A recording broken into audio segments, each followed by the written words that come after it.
He's Hacker. Talk about a fried egg. I lasted about 5 minutes out there. I said, to heck with this. I'll do this in the morning. And I don't have any inside information. The lady that did it, she got in there. She made it happen. And he doesn't shy away from opinion. And I do enjoy drinking cold beer at ballparks. So if that makes me a baseball fan, then I'm a diehard baseball fan. It's Hacker After Dark on 1010XL. And a very good Monday evening to you, Jacksonville. It is Hacker After Dark, 1010XL, 92.5 FM with Aaron Williams. The Hacker Ryan Green with you. Glad you are with us on a Monday where we have a Super Bowl all set, right? Raise your hand if back on Labor Day you had Patriots Seahawks. I would imagine there's not many hands being raised, but after all the dust has settled and the 4.5 months of games has come to an end, two teams remain, the New England Patriots and the Seattle Seahawks. Patriots are 17-3, man. Say what you will about their bad record as far as strength of schedule.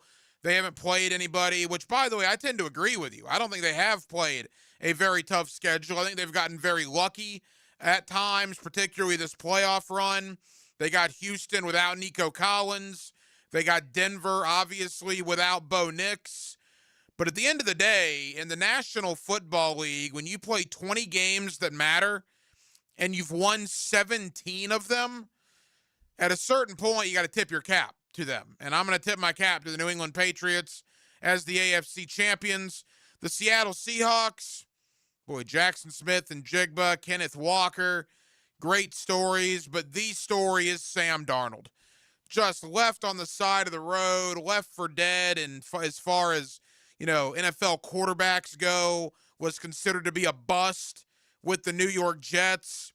Cup of coffee in Carolina, cup of coffee in San Francisco, kind of rejuvenated his career last year in Minnesota, goes to Seattle, and is now one win away from becoming a Super Bowl champion. So we'll obviously have a lot of time to talk about the game. I got a lot of thoughts about the games yesterday, but New England and Seattle, 13 days away in Santa Clara, California, for the NFL title. Also, Grant Udinski is in the news. So this morning, Udinski takes himself out of the Cleveland Browns running. I got some thoughts on that here in a moment. And come to find out, it's being reported he has a new deal with a salary bump here in Jacksonville, but they're still going to let him pursue the Buffalo Bills head coaching job. He interviewed in Buffalo yesterday. Now, if I were on here 12 hours ago, if it was 8 a.m. this morning, I would not have thought Grant Udinski was in play in Buffalo. I sit here with you at 8 o'clock tonight, and after having a few conversations with people, I do feel Grant Udinski is in play in Buffalo, which, quite frankly, I'm very surprised by. Nothing against Grant, but he is 30 years old. You know who else is 30 years old? Josh Allen. If the Buffalo Bills hire Grant Udinski, he will be 6 months older than his starting quarterback. Crazy to think about that. But I do think Udinski is in play. Now, I think Brian Daboll is in play in Buffalo, the former Bills coordinator. I think Davis Webb is in play in Buffalo. They also want to talk to Shieldhouse from the Rams, who the thought was he was a lock to Cleveland. Well, now Buffalo wants to get involved there. I think Clint Kubiak could be involved in Buffalo. But I also believe Grant Udinski is firmly in the mix, which is where we are going to start tonight's edition of Hacker After Dark. We actually will go to Buffalo in about 15 minutes or so. My buddy Sal Capaccio, WGR Sports Radio 550, and the Buffalo Bills Radio Network. And we'll talk about Grant Udinski and how much Udinski may or may not be in play for the Bills. As I just told you, I do think there is merit to saying that he is involved in the conversations up there when it comes to who is going to be the next Buffalo Bills head coach. Every night on Hacker After Dark, we do kick it off with a big deal of the night and Aaron Williams. Let's do that right now. Time now for the big deal of the night What's the big deal? What is the big deal? No big deal. It is a big deal. on Hacker After Dark. Okay, so Grant Udinski, couple of branches to this.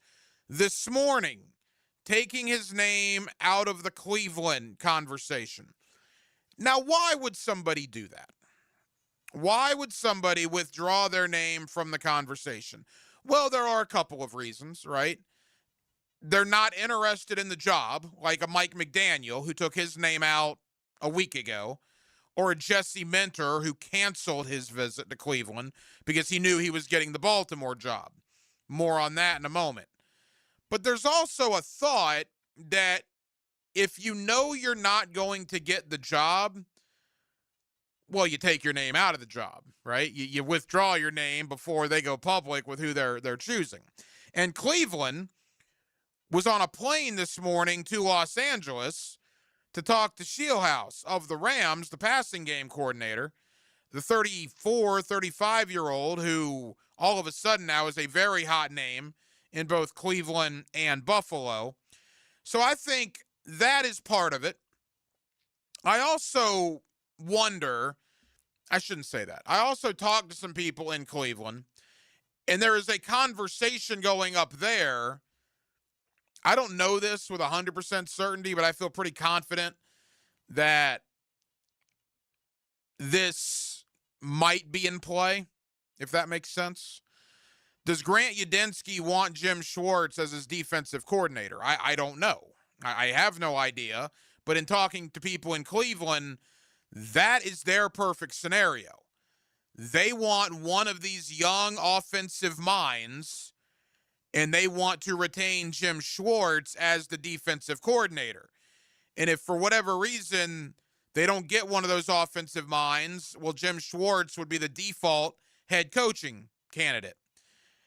And I wonder if potentially Shieldhouse from the Rams told them that, yes, he would have Schwartz as his DC. That was reported over the weekend. We didn't hear anything about Udinski saying to Cleveland that, yes, Schwartz would be my DC. So I wonder if that was a sticking point with Cleveland. Nevertheless, Udinski pulled his name out of the running. Now, much like Jesse Minter, who canceled a trip to Cleveland because he knew he was getting the Baltimore job. I don't know if Grant Udinski is getting the Buffalo job, but I can tell you this. This morning, when he took his name out of the running for Cleveland, I was pretty convinced he was going to be back here in Jacksonville in 2026. I'm less convinced of that now. I do think that Grant Udinski is in play in Buffalo. And quite frankly, I'm surprised by it. Nothing to do with Grant. I think he's terrific. And I think he's one day going to be a terrific head coach. And I really, really, really hope he's back on the Jaguar staff as the offensive coordinator this upcoming football season. I'm surprised that Buffalo would go that direction. Again, if Buffalo were to hire Grant Udinski, think about this for a moment. He would be 6 months older than his starting quarterback. I mean, that is wild to think about. And there's no way that could have happened very many times in the history of the NFL. The head coach and the starting quarterback essentially being the same age. You look at where Buffalo is as well, must win now, have to win now, right? Window of opportunity. So you're going to bring in a 30-year-old first-time head coach and put that sort of pressure on him? Again, from the outside, it doesn't make a lot of sense. But you're going to hear from Sal Capaccio, the sideline reporter on the Buffalo Bills radio network. I've also talked to a few other people in Buffalo today. And verbatim, across the board, I have been told that Grant Udinski is in play. Now, they'll also tell you that Davis Webb is in play, who's now available to talk because Denver lost.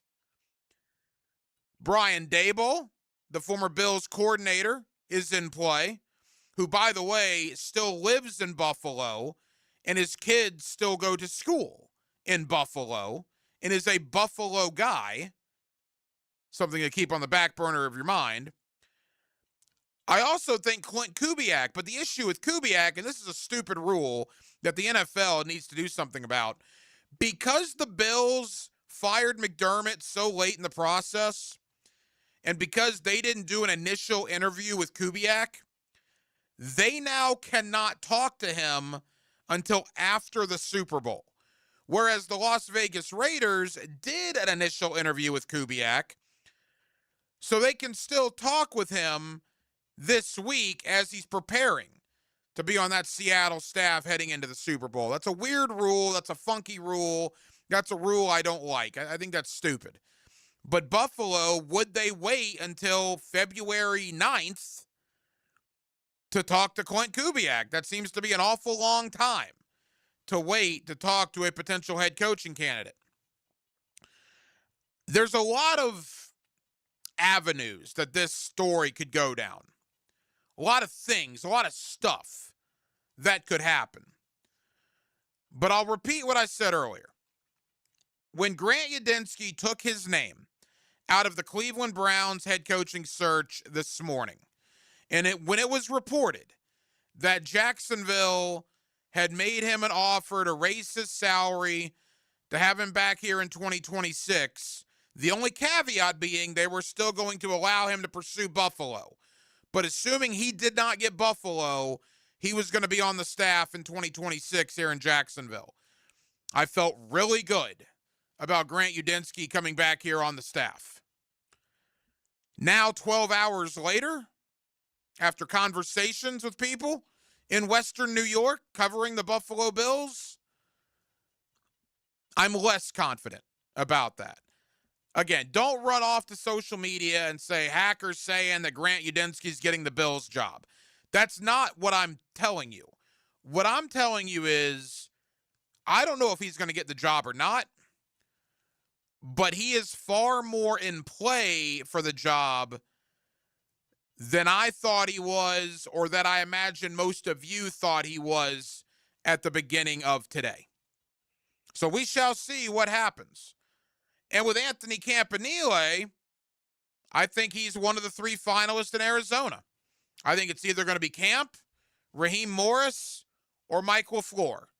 One of those three is going to be the next head coach of the Arizona Cardinals. And with LaFleur losing yesterday and now being available to talk, and I believe he is having a sit-down conversation with Arizona as we speak, we should get an answer from Arizona, I would think, by Wednesday at the latest. We're going to know about Anthony Campanile and if he's back in Jacksonville or not in the next 24 to 48 hours. I believe it's either going to be LaFleur, Raheem Morris, or Camp, and we should know that, like I said, in the next day or two. So it's been a long process with the coordinators. Both guys have been very much in demand. As of right now, they're both Jacksonville Jaguars. 6 of the 10 head coaching vacancies have been filled, right? There's only 4 teams left that are looking for coaches. The Raiders, who have not talked to Grant or Camp. You got Arizona, who Camp is very much in play for. Cleveland, who now neither guy is in the conversation. And Buffalo, which I believe Grant Udinski is in the conversation. So we'll wait and see. And I think almost every head coaching opening will be filled by the end of the week, with the one caveat being, would Buffalo actually wait until after the Super Bowl to talk with Clint Kubiak of Seattle? That would be pretty wild if they did, but they're going to have to wait if Kubiak's their guy, because per NFL rules, they now cannot talk to him until the Super Bowl has been played. 904-641-1010 on the text line designed by Lifetime Enclosures.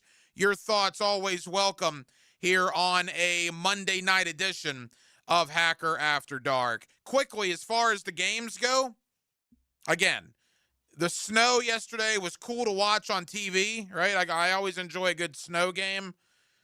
made it painful, right? Because the offenses couldn't do anything. The kicking game couldn't do anything. I mean, it was a game that was tough to watch for an AFC championship game. But kudos to New England. Again, I can sit here every week and say they haven't played anybody. They've gotten lucky. I still feel that way. But at the end of the day, in the National Football League, man, when you play 20 games that matter and you've won 17 of those 20 games, it's hard to keep critiquing a team. Mike Vrabel's done an incredible job, and the New England Patriots, amazingly, are back in the Super Bowl. As far as Seattle, the Sam Darnold story is unbelievable. Unbelievable. Who in their wildest dreams would have thought that quarterback class of 2018, that Sam Darnold would make the playoffs or make the Super Bowl, rather, before the likes of Josh Allen? Who would have ever thought that? But that's where we are. Sam Darnold, 346 through the air, was fantastic yesterday, and he is now one win away from one of the bigger comeback stories as a quarterback in NFL history. A guy that was a bust, a guy that was seeing ghosts, a guy that was left on the side of the road by a lot of NFL media, NFL fans, and a couple of NFL organizations, now finds himself one win away from saying he is a world champion. The Sam Darnold story is going to be one of the biggest stories over the next 2 weeks leading in to Super Bowl 60. Jacksonville, we're glad you're with us. We're here till 10 o'clock. The coach, Mark Duffner, breaking down Championship Sunday, talking a little Jaguars as well. He comes up towards the top of the 9 o'clock hour. Coming up next, let's go to Buffalo. My buddy Sal Capaccio, WGR Sports Radio 550. He's also the sideline reporter on the Buffalo Bills Radio Network. Let's talk about Grant Udinski, the 30-year-old coordinator from Jacksonville. We thought it was Cleveland. He took his name out of the Cleveland running this morning. He's still very much involved with Buffalo. How involved? We'll talk to Sal Capaccio next. Monday night, Hacker After Dark. We're glad you're with us. 1010XL, 92.5 FM. Live streaming from the XL Digital Studios. Brightened by Harbor Dental Care, Jacksonville's first choice for dental emergencies. If you are an experienced electrician looking for your next big opportunity, look no further than the Millard Electric Company, a trusted name in the industry for over 96 years. At Millard Electric, we tackle the biggest projects in the city, offering you the chance to showcase your skills on a grand scale. We believe in rewarding hard work with the best pay, top-notch benefits, and an unbeatable culture where people actually care about each other. Take your career to new heights with Millard Electric Company. Apply today at millercareers.com. Millard Electric, an equal opportunity employer. Hey folks, Mike Dempsey here for Dandy Foods, a Jacksonville family business for nearly 70 years. Heck, I've been talking about them for over a decade. The Thompson family secret: Dandy's never frozen, always fresh baked bread with quality meats and cheeses, no dry crumbly subs here, only soft and tasty deliciousness. When I see that logo with the little dude with the cane on the label, it tells me I'm getting a trusted brand, a quality sandwich. So do what I do and stop in at a Daly's and make yours a Dandy today. Get the best soccer talk on the First Coast on the Coaches Show, presented by Sporting Jacks. Cole Pepper, Sporting Jacks head of soccer Mark Warburton, and Sporting Jacks women's coach Stacey Baylor discuss the beautiful game Tuesday evenings at 6 on 1010 a.m. Finding the right plumber to reline your cast iron pipes doesn't have to be a stressful experience. When you hire Superior Plumbing and Pipelining, you can rest assured you're getting the best in the industry. At Superior Plumbing and Pipelining, we're so confident in our work that we encourage you to get multiple estimates. Look at each company's reviews and check the scope of their pipelining work to make sure it's what you're expecting. But at the end of the day, make the superior choice. Superior Plumbing and Pipelining. Request a free estimate at superiorplumbingjacks.com. Hi, this is Dale Murray with Murray Automotive Group in Stark and Kingsland. Save yourself from those big city dealers and their fast-talking mumbo-jumbo. No matter what your automotive need is, we've got you covered. Ford, Chrysler, Dodge, Jeep, Ram, and nobody beats our prices. I mean nobody. Shazam! Plus our exclusive 15-year, 150,000-mile warranty included on every qualified vehicle. And we'll trade anything from high heels to wagon wheels. Compare our prices online at ShazamAuto.com. Then come see me, Dale Murray. I'll be waiting for you. Shazam! Never have I ever called my sister from the finish line of my first marathon. Hello? You won't believe where I am. Are you running? Mile 26.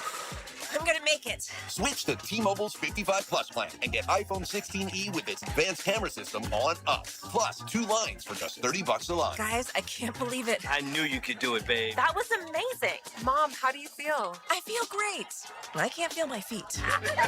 Let's take a picture, and then you may carry me to the car. Share every stride, every mile, every memory on America's best network. Switch to T-Mobile's 55 Plus plan and get iPhone 16e on us and 2 lines for just $30 a line. With 24 monthly bill credits and 2 eligible port-ins on Essentials 55 Plus for well-qualified customers with autopay plus taxes, fees, and $35 device connection charge. Credits end and balance due if you pay off early or cancel. Contact us. Finance agreement 128 gigabytes, $599.99 required. Best mobile network in the U.S. based on analysis by Ookla of Speed Test Intelligence data 1H 2025. Visit T-Mobile. Brian and Angela Wall here with Window World. By now, everyone has heard about saving money on their energy bills. There are all sorts of things you can do to cut energy costs, but most people don't think about their windows. But Window World knows that the biggest energy loss in almost every home is the windows. There is more energy loss from old builder-grade windows than just about anything else in your home. You can upgrade your heating and air, your appliances. That's good too. But before you do all that, upgrade your windows to Window World's energy-efficient windows.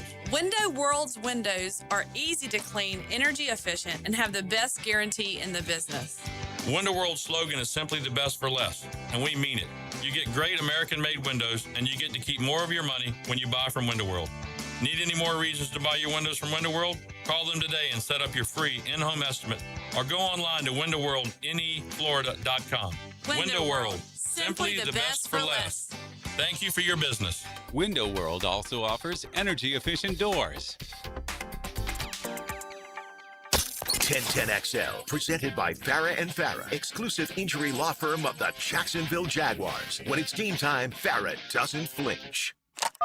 Here's another call on the 1010XL hotline, driven by Key Buick GMC, home of the lifetime powertrain warranty. Back here on 1010XL and 92.5 FM in the city of Jacksonville. We are glad you are with us. Boy, it's been an interesting day on the Grant Udinski front. He has taken his name out of the running in Cleveland, so he looks like he will not be the new head coach of the Cleveland Browns. Looks like he's going to get a brand new deal here in Jacksonville to return in 2026 unless he gets the Buffalo Bills head coaching job, which apparently he is still very much involved with. For the very latest, let's go to our guy up in Buffalo, Sal Capaccio, WGR Sports Radio 550. He's also the sideline reporter on the Buffalo Bills radio network, and Sal's always kind enough to join us here on 1010XL. Sal, how we doing, man? Pretty good. Just trying to stay warm up here in the Northeast. I think even the Southeast is getting hammered right now in different parts. So weather is changing. What would have been really nice to have a distraction of getting prepared for a Super Bowl, as I know you feel the same within Jacksonville.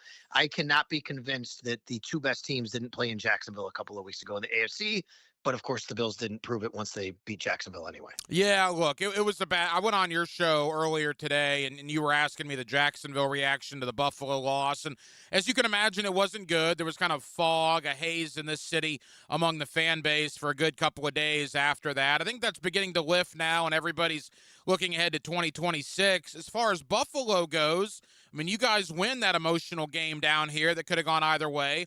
You go to Denver, and look, I mean, was it a catch? Was it not a catch? A lot of people have a lot of opinions. Also, the pass interference calls, I think, were questionable. Bottom line is they all go Denver's way. Buffalo loses, and Sean McDermott was fired a week ago today. First and foremost, before we even talk about Grant Udinski, what was your reaction? I mean, frankly, I saw your reaction. I saw that viral clip of you on your podcast right when McDermott got fired. It was certainly something to watch. Yeah, we were surprised, no doubt. And I think, in this business, nothing should ever stun you, right? And so you always have that door open. And we had heard rumblings, and I will tell you, even I've talked about on my radio show going back for about almost a year, where it just seemed like maybe McDermott and Beane weren't on the same page as they had been. Not that it was anything too incendiary, but you always felt that maybe that something would happen at the end of the year. But it didn't have to be with Sean. It could have been Brandon Beane. Could have been both of them. And then Sean McDermott gets fired. And the reaction you saw, and I got a lot of people going, how could you guys who cover the team been so surprised? Well, look, it wasn't just that we were a little bit surprised, Matt Bove and myself. you're in the middle of doing a podcast and have a camera on you, and all of a sudden that happens. You're like, wait a minute, everything changes right there. I'm thinking, I got to go on the radio. I have a show coming up. How I have to go and talk about this in a certain way, and all of those things started happening. So then you advance the story and say, okay, why did they fire him? And Terry Pegula said it wasn't just because they lost that game, although that's when he decided after the locker room and the emotion and all that. It really was what he called the proverbial playoff wall, and eventually always getting to a certain spot and not able to get over the hump. And that's what we've done here. And I'm going to say this to you, Ryan, that as much as in Jacksonville, you're telling me how there's this fog and haze, and I get it. Imagine that same thing happening year after year for the next 8 years. That's what we've lived here in Buffalo. Yeah, it's a fair point. I was thinking about that earlier when you and I were talking on your show, that it's only 1 year for the Jags fan base. It's year after year for the Buffalo fan base. Again, Sal Capaccio, WGR Sports Radio 550 with us here on Hacker After Dark. Sal, when I look back last week at that press conference, and the Bills got killed on that thing nationally, as you can imagine, with Terry Pegula and Brandon Beane. I'm curious from your spot, boots on the ground, so invested in that team as you are up there and covering that team as long as you have. What was the reaction to that press conference locally? Not nearly as visceral as it was nationally. I think going into the press conference, we all knew there was a bit of a expectation that it could get a little bit weird because the Bills just fired a coach very late in the process, and a lot of people thought that the general manager should have been fired, and what's going on here. And then B, you have an owner here in Terry Pegula who's 75 years old, does not talk to the media much. We had not heard from him in this type of setting, talk to the media in 7 years. Right. So and he's not the best in front of a mic. So we all knew something could be a little wonky. But what bothered a lot of us here, and the way this goes, you've been in these things where people nationally or outside of Buffalo and other markets took certain sound bites and ran with them without really understanding the context. But that happens all the time. Right. And for example, the whole thing about firing Sean because of the locker room and seeing the emotion, and that became, well, he fired him on a whim because there are people crying in the locker room. That wasn't the case. He said after so many playoff failures, hitting the playoff wall, and then seeing it happen and play out like that, that's why it happened. But look, I would also tell you there's certainly times during that press conference that the Bills and people talking did it to themselves by putting themselves in that position to be the meme or made fun of or whatever throughout the national media. But I don't think it was as terrible. I think actually, in a lot of ways, it was a little bit refreshing for a lot of people to hear some people trying to be honest about what happened and what was going on. I want to get to Grant Udinski, certainly, but Keon Coleman was a Florida State Seminole. A lot of Seminole fans down here are very appreciative of the 1 year he spent in Tallahassee. He was one of the main talking points after that Bills press conference last week. I mean, Keon Coleman, is he ever going to play for Buffalo again after that? I would say percentage-wise, I'd give it maybe, 20%, 25% chance that he's on the roster next year. There's a lot of relationship repairing that has to be done, but even if that is the case, Keon Coleman just hasn't worked out yet as a wide receiver on the field, and there's a lot of different things that go into this. His tardiness has been documented, and he's been benched for it by a coaching staff that now we know through the press conference that chose this player, not necessarily the general manager. And the big thing that I really took away from the press conference last week was, and this relates to the Keon situation, the Bills made it very intentional. There was a clear intent, Ryan, to let everybody know, hey, Brandon Beane's not just picking players and giving him to Sean McDermott. This is a collaborative effort, and sometimes the coach has a really large say, and the general manager says, okay, if that's what you want, that's what I'll do. And as the kids say, Keon Coleman was catching strays, right? Because that point was underscored by Terry Pegula saying, well, Keon wasn't the pick. Excuse me. When he said it was Keon was the pick of the coaching staff pushing for him. And that to me, I think, took it to another level with that relationship specifically. And I don't know if you're Keon Coleman, how you can even walk back into that locker room under that regime, whoever the new head coach is, and have the respect from people in that building after you know what was said. Yeah, it's going to be odd because he's still under contract. We'll see what Buffalo does with that whole situation. All right, Sal, let's get to the main topic I wanted to get to with you, and that's obviously Grant Udinski. We find out earlier today that Udinski has taken his name out of the running in Cleveland, reportedly going to get a money boost here in Jacksonville. to be back in 2026, assuming he is not the next head coach of the Buffalo Bills. And I know he interviewed in Buffalo yesterday. First and foremost, let's be as simple about this as we can. How much in play do you feel Grant Udinski is for that Buffalo job? Very. I think the Bills, to me, it feels like it's pointing, and I know this is quite a few names still. I think it's coming down to 4 different names. All offensive side of the ball: Grant Udinski, Brian Dable, Davis Webb, and Clint Kubiak. I think those are the 4 names that seem to me to be a little bit more in the forefront. Now, sure, maybe Olu Anarumo just blew their doors off, and we hear that he's coming back for another interview or something like that. Anthony Weaver, whatever it is. But I do think that even though I'll be the first to tell you, I think a good coach is a good coach. Doesn't matter if they're offense, defense, special teams. You need a leader of men. You need a good coach who's smart, who can run everything. Even though I believe that, and even though Brandon Beane said this is a CEO type role and it's not just for a play caller, I do believe the Bills are looking for maybe somebody from the offensive side who can bring Josh even to another level, which is there for him, believe it or not, even though as great as he is. And I think Grant Udinski kind of would fit that mold. The concern is here, he's 30 years old. He's literally a half a year older than Josh Allen. And this isn't about age, Hacker, right? It's not about age. It's about with a person with that at that age, same age as Josh Allen, with the lack of experience that he would have the command and respect of the locker room, especially of number 17, to be able to have that relationship and synergy. And that's the crazy aspect about this. And look, earlier today when Udinski took his name out of the Cleveland running, people here in Jacksonville were almost celebrating, right? And I told him to pump the brakes a little bit because I know I've had conversations with you over the past week where you think Udinski potentially is in play. My thought about it, and again, you're obviously much closer to it than I am, Buffalo is in a much different spot than Jacksonville, right? You would like Udinski to be in Jacksonville, to be able to learn for another year or two under Liam Cohen. Whereas if he goes to Buffalo to be the head coach, I mean, the window of opportunity is now. They have to win now if you're Josh Allen. And it would strike me if they went in the direction of Udinski for that reason. Yeah, it's a totally fair point.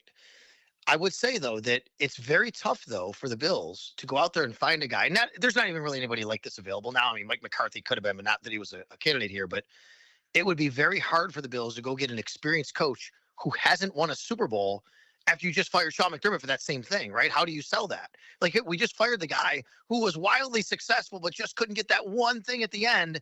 Oh, we're going to bring in another guy who's been successful, but just couldn't get that one thing. So if you can't do that, what do? You go to a young, inexperienced guy with a fresh new approach and fresh new direction, and that leads you to a guy like Grant Udinski. The Clint Kubiak thing is interesting, and final moments with Sal Capaccio. They would have to wait, right? The Bills would have to wait because Kubiak's in the Super Bowl. Are they willing to wait on a guy like Kubiak? Yeah, it's funny. So there's a lot of weird and I think unfair rules, in a lot of ways confusing rules. Clint Kubiak does not have to wait for some teams to interview him because they've already interviewed him once. But because the Bills waited and didn't fire Sean McDermott, why would they, until after they lost in the playoffs, the Bills never interviewed Clint Kubiak. So therefore, he's off limits for any interview by them until after the Super Bowl, which is crazy. So while he's out there doing interviews this week for teams that already expressed interest in interviewing him once, the Bills have to decide, do we wait 2 weeks to even talk to this guy? And if they do, what if he's not your guy in the end? Then wait a minute, who are you going to get? And where are all these assistants going that are already spoken for? I think the Bills have to have major conviction that he really is a guy they like and believe he can be the guy to wait 2 weeks to do that. But hey, if that's the case, you do it. And honestly, like if you really believe that you want to have the most open, thorough process possible, you might be forced to do that and have to do that. But man, it's going to be tough to deal with other coaches getting jobs in that 2 week period. Yeah, I hate that rule. That seems like a really dumb rule. I've seen you in other interviews, and I've heard you on your station up there, 550 Sports Radio, WGR in Buffalo. You think there's a Buffalo pot and an outside pot, meaning people that have ties to the Bills, like a Brian Dable, like a Davis Webb, maybe even a Joe Brady. Are we still at that point, Sal? Do you think there is the Buffalo contingent and the people outside of Buffalo, or are they starting to mesh together in this candidate list? So I do think they mesh together. I don't think the Bills are going to be exclusively like anything like, oh, we're going to hire a guy that, you know, is Buffalo guy. But I do think that because you have to remember who the GM is still Brandon Beane, but let's remember who his front office is. He's still got Brian Gaine here, who's been with him a long time. He's still got Terrence Gray, who's been with him a long time. These people go back to 2017, 2018, 2019. Like it goes a long way. So those relationships matter. And Brian Daboll has been here, obviously, and Josh Allen was the best version of himself under Brian Daboll, and that matters with this regime. And Davis Webb was here inside that quarterback room under Brian Daboll. That matters. There's also something here, and I know that this doesn't mean a hill of beans and shouldn't to a lot of people. I totally get it. I know it sounds weird to say. We're a little different here in Buffalo, right? I mean, we're not New York or Chicago or LA or even Jacksonville. There's a certain pride factor that comes with this type of town and the 54th, largest market in the country and the type in Buffalo Bills football. Brian Daboll is from Buffalo. He grew up here. His kids still live here. He comes back in the summer to go to different festivals and carnivals because he loves it so much. And I know that's not a reason you hire a guy, but there's a certain type of draw to people like that who I think here in Buffalo, you believe that it means more to them to be able to do it here, if that makes sense. And I'm not saying it doesn't mean more to Grant Udinski. It doesn't mean more to whoever, but there's something about that always draws you a little bit towards those people. Sal, final question. We got 60 seconds. You know that team as well as anybody, man. What do you think ultimately happens here? Where does it ultimately land? We won't hold you to it, but if you had to guess right now, who do you think the next head coach of the Bills will be? If you asked me this 2 days ago, I might have said Brian Daboll. I'm leaning more now towards either Grant Udinski or Clint Kubiak now that we're through the Super Bowl part or through the championship part, I think. I'm leaning more towards them, although I do think Brian Daboll is still very much in the mix. The other thing is, I don't think, and we know you're not going to get Kubiak to be an OC. You're not going to get Udinski to be an OC. You might be able to get Brian Daboll to be an OC if one of those guys is the head coach, depending on how they want to structure things. Because Brian Daboll, where he could go to Philly still, I guess. Everybody seems like they're dropping out of there, but obviously no lateral moves for Udinski or for Kubiak, but for Daboll, it wouldn't be. He's a coach without a job right now. And I just told you about all the things about Buffalo. So I still think that could be possible. I also think it is possible to get Brian Daboll with Davis Webb as his OC, not calling plays. So I think I'm leaning more towards Udinski and Kubiak right now than I was Daboll, but I still think they're very much in the mix. I don't see Davis Webb being the head coach of this team at this point, only because it feels like that's a bit of a leap that I don't think would make. But you could also get him back in the organization. He's not even the offensive coordinator in title in Denver. That would be a job that he would, be elevated to here if he came to Buffalo. A lot of things at play. Yeah, Brian Daboll, that indirectly affects us as well because there's talk in Nashville if Daboll doesn't get the Buffalo job, maybe the Titans will bring him in to be the OC for Robert Saleh. It's fascinating, but as Sal Capaccio tells you, and again, we have him on year after year, he's our guy in Buffalo. He does believe Grant Udinski is certainly in the mix for the Bills head coaching job. WGR Sports Radio 550 and the Buffalo Bills Radio Network. Sal, I know you're busy. Thank you for the time, and we'll talk again soon, pal. You got it, buddy. Anytime. Thank you. Everybody loves you guys again. Dan Hicken and Jeff Prosser are the drill. Did you hear that? We're back and famous and totally self-realized. Are you thinking what I'm thinking? If you're thinking... Mornings on 1010XL. Hey, Hicken here. The big game is almost here, and there's no better way to cash in during America's biggest sporting event than Prize Picks, where it always feels good to be right. And since the big game is right around the corner, that also means it's your last chance to get into the football action before next season. So close the season out right with Prize Picks by getting $50 instantly in lineups. Download the Prize Picks app today. Use code 1010XL. $50 in lineups after you play your first $5 lineup. That's code 1010XL to get $50 in lineups after you play your first $5 lineup. Prize Picks. It's good to be right. Frank Frangie here for Coil Fencing. Since 1927, Jacksonville has trusted Coil Fencing to protect what matters. And I trust them too. From tough chain link to your commercial project to sleek aluminum fencing your HOA will love, Coil does it all. Did you know that Coil can also install, service, and maintain those automatic gates that help protect your neighborhood or business? To schedule a complimentary consultation, visit CoilJacks.com. That's COYLE Jacks.com. Coil Fencing, A+ rated with the Better Business Bureau, proud partner of the Jacksonville Jaguars. It may be winter in Northeast Florida, but it's one of the most important times to protect your lawn. Prosser here for Julington Creek Pest Control. Their winterizer strengthens roots and improves cold tolerance. Pre-emergent treatments stop spring weeds before they ever start. What that means is you set the stage for a thicker, greener lawn when spring arrives. Call today to schedule your winter lawn treatment with Julington Creek Pest Control. Our family serving yours since 1984. I'm with Brent from Cycles of Jacksonville. And when the weather starts to shift a little bit, especially during the fall, you've got some really cool stuff from Honda Off-Road. We do. It's the favorite time of the year for me. Nice little chill in the air. We've got some side-by-sides. We've got the ATVs. Of course, they're legendary dirt bikes. We've got it all. And for the hunter? Oh, we've got side-by-sides that work and play. All right, so make sure you check it out. Showroom wide open for you on Atlantic near Regency. If you want to go off-road and have some fun, check out Cycles of Jacksonville. With Lee and Kate's Glass, you're gonna see a big difference. Hey folks, it's Frank Frangie for Lee and Kate's Glass. They say you're going to see a big difference, but what does that really mean? It means a live local person on the phone, a smooth, easy process, skilled craftsmen, and excellent customer service all around, with your satisfaction absolutely guaranteed. Visit leeandkatesglass.com. With Lee and Kate's Glass, you're gonna see a big difference. Hey, it's Travis from Cannons of Jacks. Thank you for trusting us for 55 years of custom welding fabrication and vehicle towing accessories. When you need a trailer hitch for the family car, a gooseneck for the company truck, or even RV towing options, call us at Cannons. We can do a bumper hitch, fifth wheel hitch, anything for safe, reliable towing. Come to Cannons of Jacks, where service is our #1 priority and we treat our customers as we like to be treated. Check us out online, cannonsofjacks.com. And that concludes the Joe C. Jack of All Trades show. Tune in next week where I'll be installing my own French drain. Joe, wake up, man. Hey, John, I must have dozed off. We finished those projects you started. Whoa, my seamless gutters are actually seamless. And they're connected into underground PVC drain lines. And my sprinklers. Wow, look at that coverage. Next time, just call me first, Joe. I will, but I ain't singing that song. Clearwater irrigation and drainage too. 1010XL, presented by Farah and Farah, exclusive injury law firm of the Jacksonville Jaguars. Focused, fueled, fearless, Farah. Hacker After Dark on 1010XL.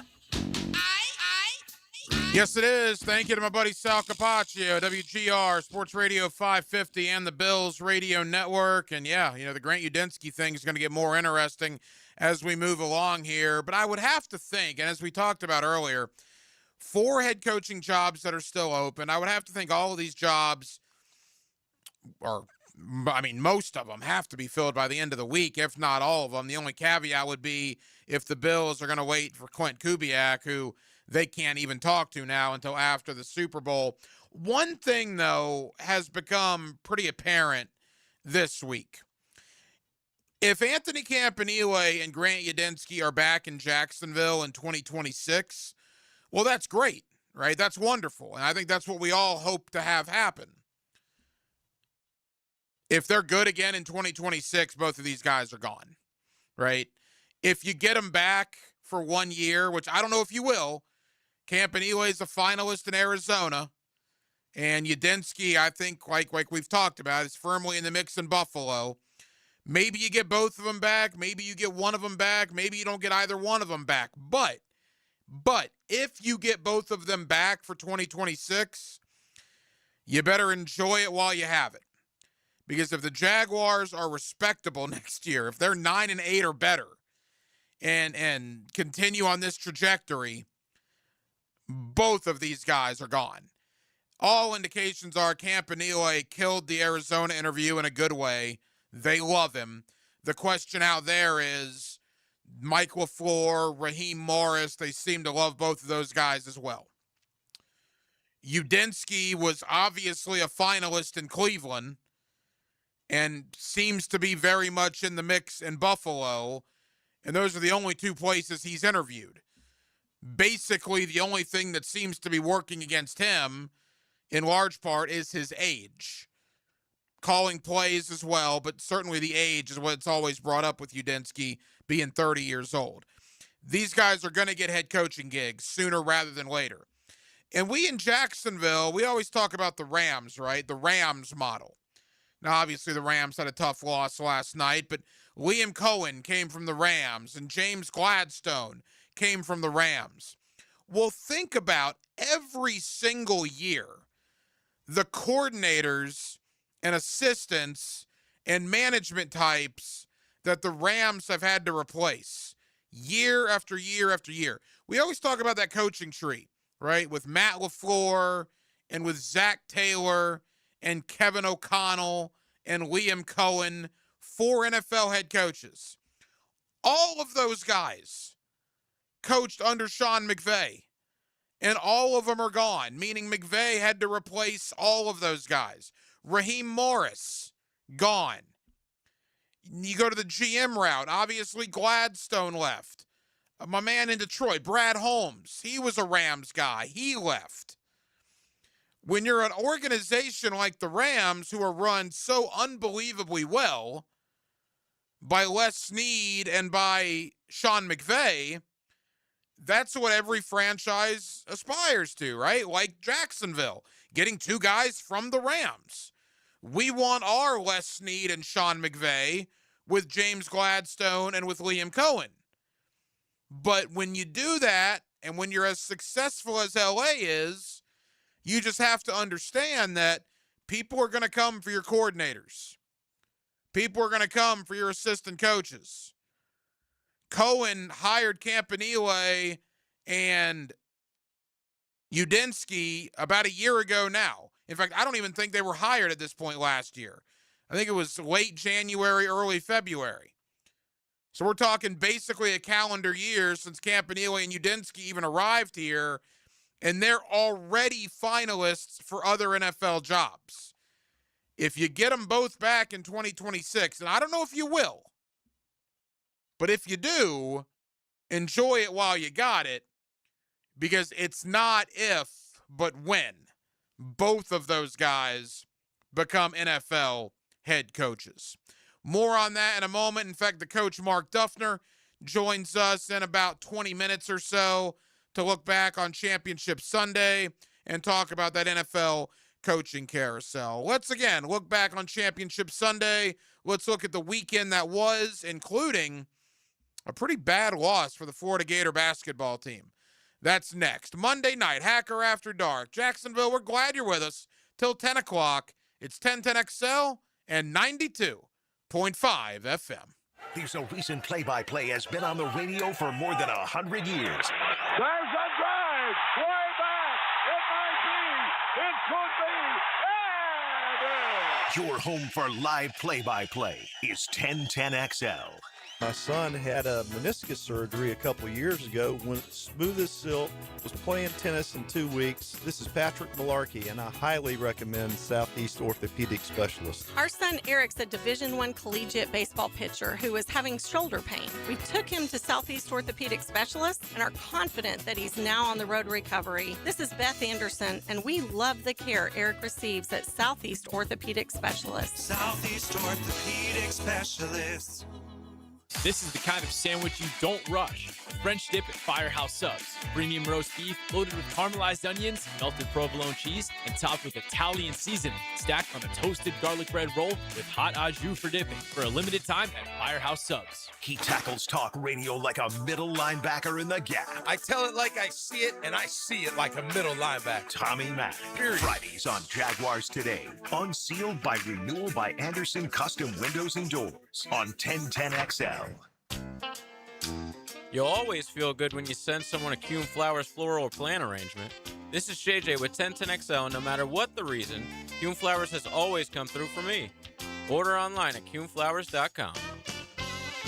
Hi, this is Dale Murray with Murray Automotive Group in Stark and Kingsland. Save yourself from those big city dealers and their fast-talking mumbo-jumbo. No matter what your automotive need is, we've got you covered. Ford, Chrysler, Dodge, Jeep, Ram, and nobody beats our prices. I mean nobody. Shazam! Plus our exclusive 15-year, 150,000-mile warranty included on every qualified vehicle. And we'll trade anything from high heels to wagon wheels. Compare our prices online at ShazamAuto.com. Then come see me, Dale Murray. I'll be waiting for you. Shazam!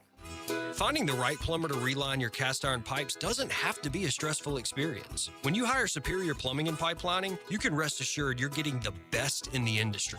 At Superior Plumbing and Pipelining, we're so confident in our work that we encourage you to get multiple estimates.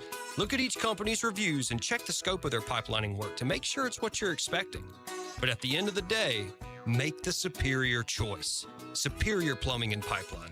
Request a free estimate at superiorplumbingjacks.com. A new year is the perfect time to finally get organized. Hey, this is Lauren Brooks, and I love our closets from Closets by Design. They create custom storage systems designed around how you actually live. From closets and garages to home offices, entertainment centers, laundry rooms, and more. Beautiful, functional storage for any space, lifestyle, and budget. Start the new year strong with 40% off plus an extra 15% off, free installation, and 18-month special financing. Schedule your free in-home consultation. Call 904-878-9393 or visit closetsbydesign.com. This is Jeff Middlecoff with Cogent Bank. My associate Ryan Salem and I joined Cogent Bank because we wanted to revolutionize the mortgage business, just like Cogent Bank has revolutionized the banking business. So Ryan Salem and I are able to leverage the power and stability of Cogent Bank to go out and find our clients the best investors, the best products, and the best rates in the entire country for your particular mortgage loan. Of course, you don't have to be a customer at Cogent Bank to take advantage of our mortgage services to buy or refinance your home. We offer jumbo loans, VA, FHA, conventional, and investment loans. At Cogent Bank, we offer mortgages nationwide, so we can help you with a second home or help a family member who lives or is moving to another state. Call Ryan Salem or myself, Jeff Middlecoff, at Cogent Bank today, 904-442-9191, to see how we can help you with any of your mortgage loan needs, whatever or wherever they may be. Member FDIC, Equal Housing Lender, Cogent Bank, NMLS ID 402296, Ryan Salem, NMLS ID 1182429, Jeff Middlecoff, NMLS ID 249086. Game days aren't the only win happening in the 904. Best of Bold City named 904 Gutters with a Z, the #1 seamless gutter company in Duval. Like the team's O-line protects their QB. Call the winning team at 904 Gutters with a Z to protect your home from the rain. Mark Watson with Hardball Creative. If you have a school, team, or group that would benefit from a team store, you're in luck because we now offer team stores. Check us out at hardballcreative.com. Hardball Creative. Hardball does it all. 1010XL, presented by Farah and Farah, exclusive injury law firm of the Jacksonville Jaguars. Still, present, ready. Farah doesn't flinch. This is Hacker After Dark on 1010XL. So, some news coming out this evening I want to let you know about if you haven't seen this yet. Florida State, you already knew who you were going to play. You now know when you're going to play them. The ACC schedule released earlier. We'll get to Miami's also in just a bit. But for Florida State, boy, it's interesting. Florida State's going to participate in week 0 of the of the college football season against New Mexico State. Always big when New Mexico State and Florida State get together in week 0. August the 29th. And that will be week 0 because Labor Day is late this year. Labor Day is September 7th. And the reason I know that without looking at it is because it says right here, because Florida State plays on Labor Day night. So you play New Mexico State August the 29th, and then Florida State gets the Labor Day game against SMU. Now, wait, let me ask you something. Just hacker, radio audience, we're buddies, right? Florida State SMU is the Labor Day game? Are you kidding? You couldn't have gotten a little bit better than that? Those traditional power rivals, SMU and Florida State. I mean, look, SMU's been pretty good. Florida State, not so much. I get the brand, but of all the games you could get on Labor Day, that's the one you choose? SMU, Florida State? All right.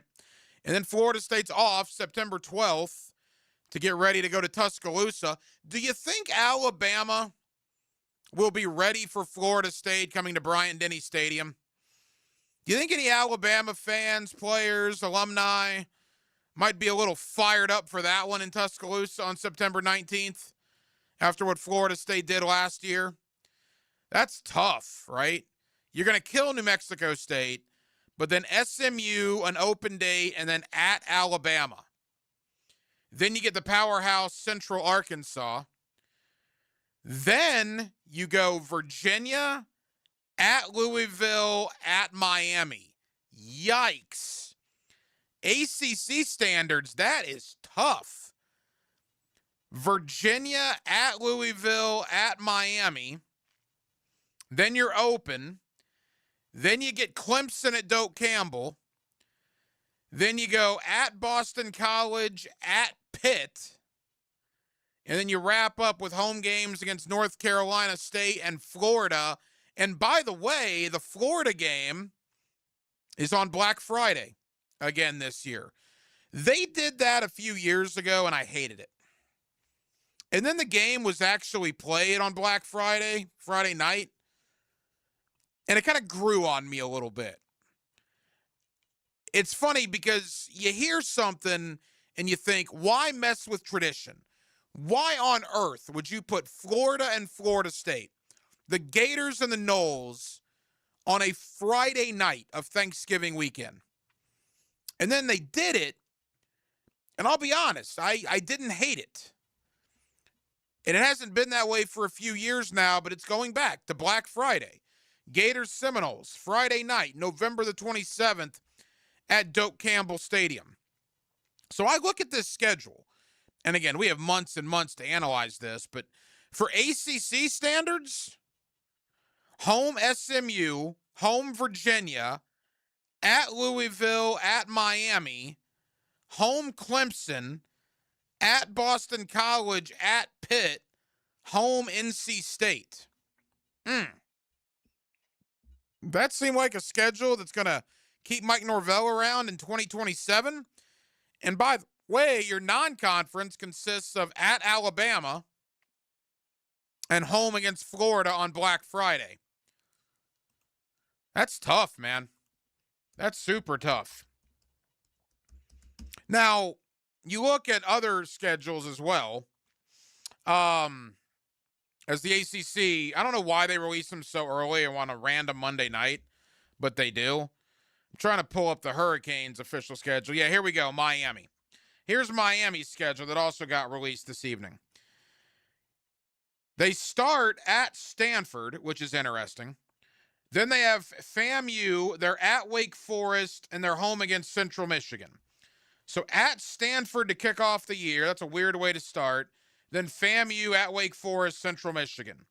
Then they go to Clemson, and they play Florida State, Pitt, and are at North Carolina in a 4-game stretch. So you get Clemson, the Noles, Pitt, and Belichick in a 4-week stretch. And then as of now, Notre Dame is still on the schedule. I thought there was rumblings about getting that removed, but I guess not. So you're at Notre Dame. Do you think Notre Dame will be fired up for that? And then Duke, Virginia Tech, Boston College. Manageable for the Hurricanes. But again, you go back-to-back, Clemson, Florida State, Pitt, and North Carolina probably won't be easy. And then Notre Dame, Duke, back-to-back. And Virginia Tech with James Franklin, who really knows, right? So those are your ACC schedules released for both the Seminoles and the Hurricanes. Also, real quick on the college front, boy, bad loss for the Florida Gators on Saturday in basketball. Look, I know Gator fans that you've lost very few games in the history of your program where it wasn't the referee's fault, right? The referees always make you lose. I get it. You just come to understand that when you're on social media watching Gator fans' reaction. I'm not sure they've ever lost a football game where the referees didn't cost them. And I'm pretty sure they've never lost a basketball game, at least in recent memory, where the referees haven't cost them. Hard to blame the refs on Saturday night. You just got the crap beat out of you. Sometimes in life, you just get your nose bloodied a little bit. The other guy just pops you in the mouth and you go down. That's what happened to Florida. Auburn came in there and bloodied their nose. Auburn was the better team. Auburn played the better defense. Auburn was more physical. Auburn won the basketball game. Referees had nothing to do with it. Auburn physically beat up the best front court in America. And boy, Alex Condon really struggled. Now, the question is, how is Florida going to respond? Well, we'll begin finding out, I believe, on Wednesday, right? When they play South Carolina, and then they got that Sunday game against Alabama. Maybe it's good for Florida. Maybe they were reading their press clippings, winning 9 out of 10, winning 5 conference games in a row. Maybe they needed to get punched in the mouth. Hope that's the way they're spinning it, because they did get punched in the mouth. They got their nose bloodied. How do you respond to it? How do you get off the mat? Well, we'll find out when they take on South Carolina in less than 48 hours. So more on that coming up later on in the program. In fact, David Waters, the host of the Gators Breakdown podcast, he joins us towards the bottom of the 9 o'clock hour. Coming up next, let's go to the coach, Mark Duffner. 50 years coaching experience for Coach Duffner in both college and the National Football League. Let's talk to the coach about Championship Sunday. Let's talk about the futures of both Grant Udinski and Anthony Campanile. Let's talk coaching carousel. Let's talk a little Super Bowl. Mark Duffner joins me next on a Monday night here in Jacksonville, Florida, and we're glad you're with us. It's Hacker After Dark. Jaguars beat reporter Hayes Carline.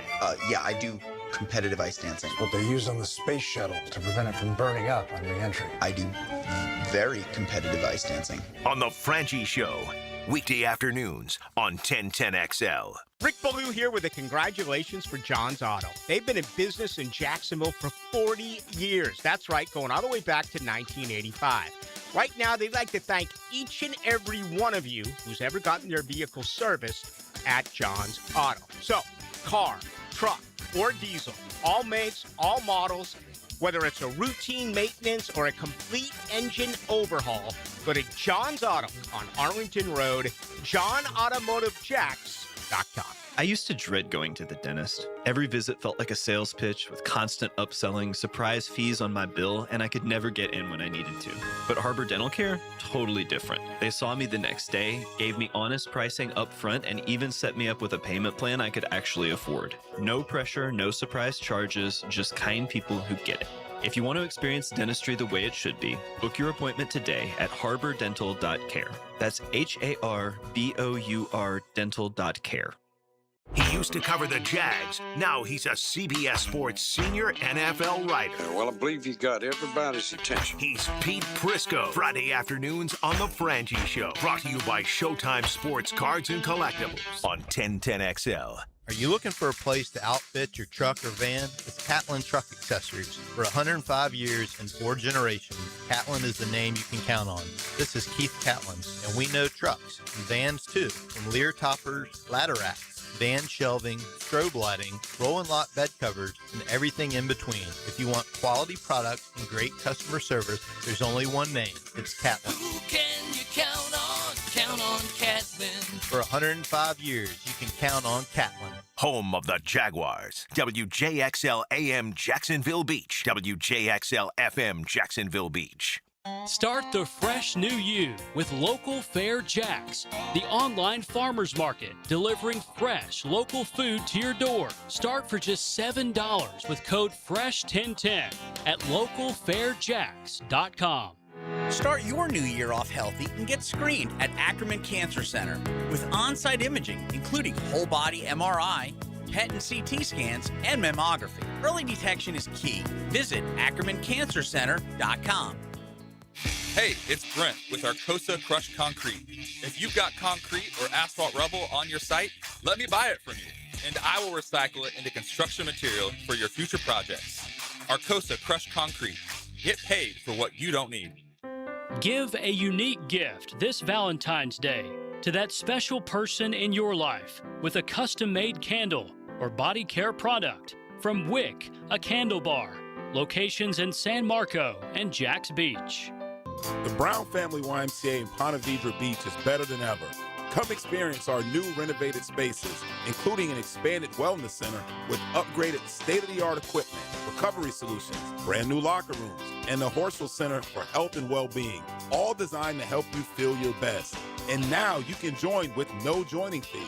Plus, enjoy your 4th month free. There's no place like this place. And you'll love what's new. Visit the Brown Family YMCA in Ponte Vedra Beach.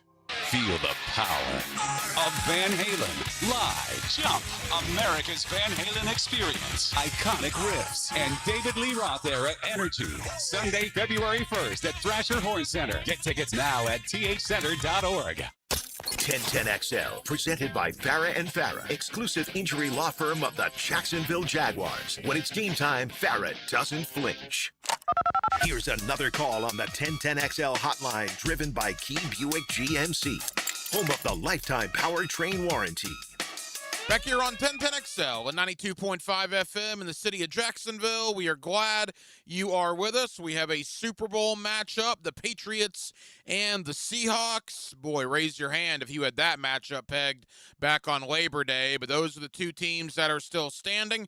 We will talk about that, but certainly there is some breaking news earlier today involving one of the Jaguar coordinators that I want to get to right off the bat with the coach, Mark Duffner. 50 years of coaching experience in both college and the National Football League, and the coach is always kind enough to join us here on Hacker After Dark. Coach, how we doing, bud? We're doing great, Hacker. Hope you are also. Hey, Coach, we are well, thank you. All right, Grant Udinski taking his name out of the running for the Cleveland job. The Jaguars reportedly have a deal in place for him that will boost his salary in 2026. They are still going to let him pursue the Buffalo opportunity, but if he does not get the Buffalo job, Udinski will be back here in Jacksonville. Coach, your thoughts when you saw Udinski take his name out of the Cleveland running this morning? Well, I was very thankful and excited for the Jaguars that it appears that they have a pretty good chance of retaining him on the staff.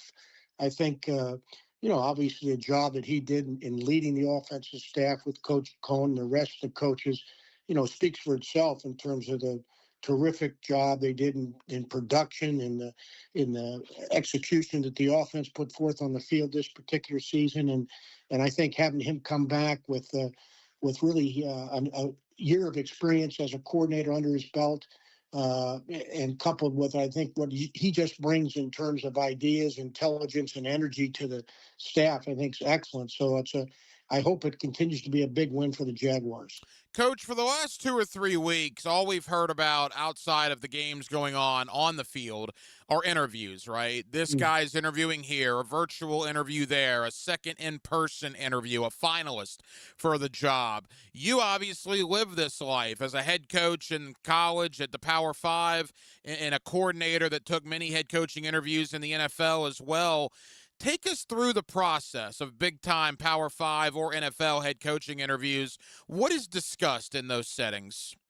Well, it's interesting, Hack. I think I don't think it's changed too much, but I mean, they can be a very, very thorough process. I mean, it's obviously what your philosophy is, what you would bring to the table in terms of as a leader of the organization, how you would put together your staff, how you would counter for the year, how you would organize practices, travel. I mean, it goes from A to Z in terms of what your thoughts are in terms of making the organization better. And as I said, it's everything from the calendar of the year to your staff, to your scheme, to your evaluating skills, to your opinion on personnel, et cetera. I think too, and I think this is, I think over the years it's kind of taken, I've been part of this one. I think the interview process was more of also part of a fact-finding exercise by either the university and or the club that was interviewing you to find out, what was going on where you just were. And if I were, and I think this is not necessarily the primary objective, but I think a lot of teams have looked at our guys, Anthony Campanile and Grant Udinski, to try to find out the very positive things that are going on with the Jaguars that I think that James Gladstone, Tony Boselli, and Liam have put forth, and people want to emulate and copy that. So, I mean, I think there's, when you see a team that's hot and it's productive and it's been highly successful in a turnaround singular season like the Jaguars have just put forth, I think, you'd be foolish not to try to find out everything you possibly can about how they're doing it and, what are their components of success. So I think a lot of that goes into the interview process. These interviews can be anywhere from a couple hours to sometimes 8 hours. I mean, they can be very extensive, and they will oftentimes involved in perhaps your evaluation is they would maybe put on film of your current team, and the club would say, well, how do you handle this situation, whether it be a tactical situation, or how you would handle the situation with a player's execution or lack thereof. So they take a lot of different turns, but again, they're trying to be as information gathering as they can be. Couple more for the coach, Mark Duffner. And look, we don't know what's going to happen with Grant Udinski in Buffalo yet. He's still in play there. Campanile, likewise in Arizona. But it's got to be so valuable for both guys, Coach. This is obviously the first time down this road of getting head coaching interviews, and the experience they're gathering this offseason will certainly help them moving forward. Oh, my gosh, without a doubt. I mean, just the preparation that you go through in preparing for the interview process. I mean, it's a rich experience. The fact that all the possible questions that you have to be prepared for, the possibility of who you would bring as your staff. So connection with other coaches, going through that process, the selection process, the evaluation process, the connection process with other coaches. I mean, it's a priceless experience. Now, it's a laborious one in terms of getting ready for it, but I think that all it does is it really makes you, it's kind of I think a fun process, because it puts you in a position where you have to be a forward thinker in terms of a lot of things that you think would you could bring to the table as a leader of the team. And so it's like you just said, I mean, a tremendous experience, and you only get better at it the more you do it. So I think that I'm happy for both. They both deserve this kind of attention. I'm also selfishly hoping like crazy that they remain here in Jacksonville to continue to build what they've already started, and to gain the outstanding experience that they will have as coordinators with the Jaguars. It's not a matter of if, but when. We know both Campanile and Udinski will likely be head coaches one day. I'd quite frankly be very surprised, if not shocked, if both didn't get that opportunity one day. But man alive, if they were both able to come back here in 2026, as you just said, that would be awesome for the Jaguars to be able to build on that after their first years. No question. I think if you, first of all, I think they've had a tremendous experience this year and all that they accomplished, all the, obstacles and challenges that they faced during the course of the season, and to have the kind of success that they had collectively.